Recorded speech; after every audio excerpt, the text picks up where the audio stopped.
Mwaramutse kuri video nakoze mbere wanashaka itana politike na kuvuga ku bintu vya AI.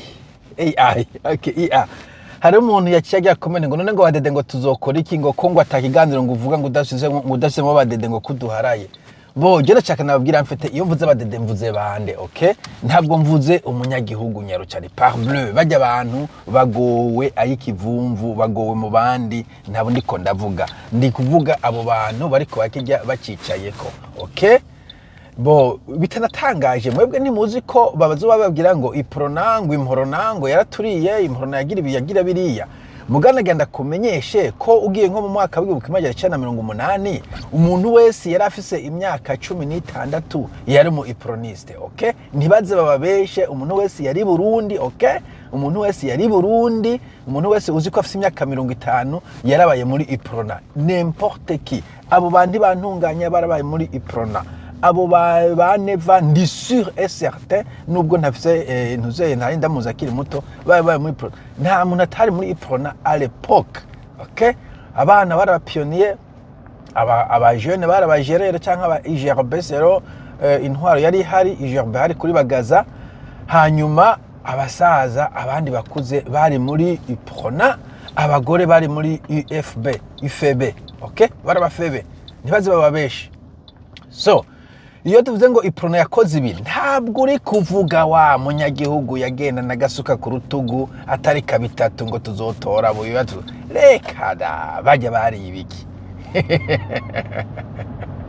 No, même chose donc iyo je mvuze abadede ntabwo wende ko ndakuvuga mwana wa mama ni wigumire ngaho utekana wese wemvuga wewe tunakufa rufu rumoya kavuza bazayirware wewe ni witekanire.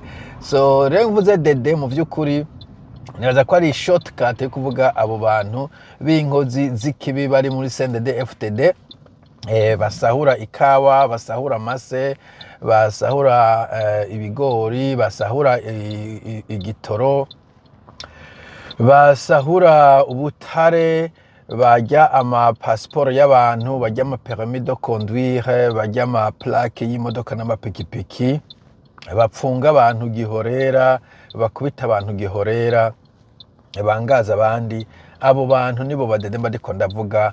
Wewe wa muntu we ubaye ngaho sindagusuzuguye ko naje sindi umuntu akomeye nshaka kuvuga siwe ndiko ndavuga ni witekanire wewe nubwo bari naho barira ntunahamenya ugo wayikivumvu we no guhora iki umva no banda ko nda blaming ngo victime wari mu victime mu bandi en principe niwe mvugira ahubwo warukwiye kunjoyininga mu gusemerera ariko kubera abo kumesa sindabigusavye mugabo kuza kwitambika imbere ngo rikura defanda abagenero ibihangange abantu bariko barasahura ico gihe uba wihaye amanota menshi jewe ntaguhaye. Sawa mugire umunsi mwiza, bye bye.